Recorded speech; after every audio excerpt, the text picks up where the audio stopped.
Darling, Yes, love. I want to read you something by Robert Arnold. Do you have just a minute? Sure. It's titled No Yield, The Harvest Tom Cotton Never Bothered to Grow. And remember, Tom Cotton is that senator out of Arkansas who's up for re-election. And it says, the thing about farming is you don't get to talk your way out of a bad season.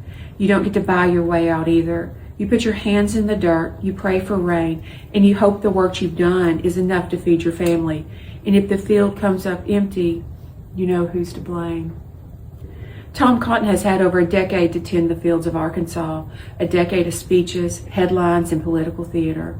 But when you walk through the places that don't show up in photo ops, when you sit at a folding table in a VFW hall or talk to a waitress who's worked their third double this week just to keep the lights on, you don't hear about his power, you hear about what's missing. In the language of farmers, cotton is what you call low yield. Hell, maybe it's even no yield.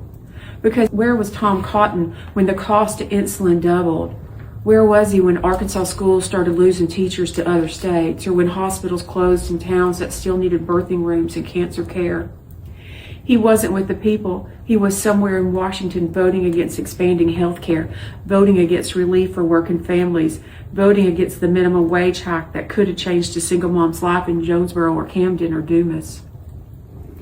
He voted against the American Rescue Plan, even while Arkansas businesses were begging for help to stay afloat. He voted against student debt relief, while thousands of Arkansas kids took on loans just to get the education he weaponized for political points. He voted against the PACT Act that would have helped veterans, our veterans, suffering from exposure to burn pits and war zones he once endorsed. And every time, when pressed, he offers the same recycled line, something about socialism or responsibility or freedom. But the freedom he talks about is the freedom to suffer in silence, the freedom to be forgotten. The truth is, Tom Cotton doesn't serve Arkansas. He serves a brand, a myth of toughness that only works when no one's looking too closely at the yield. Because real toughness doesn't come from TV interviews or canned outrage on social media.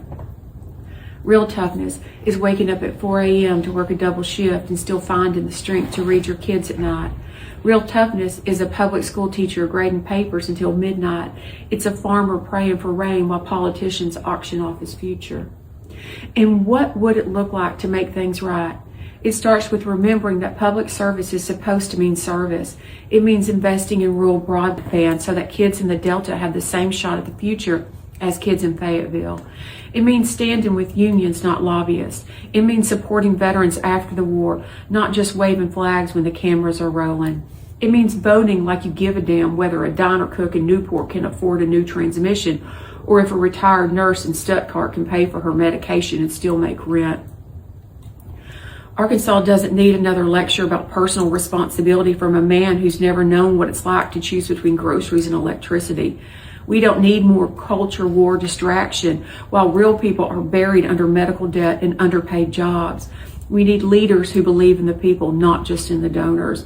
We need someone who doesn't just walk through our fields in an election year, but who knows what it means when the soil cracks dry, when the rain doesn't come, when the crops don't sprout.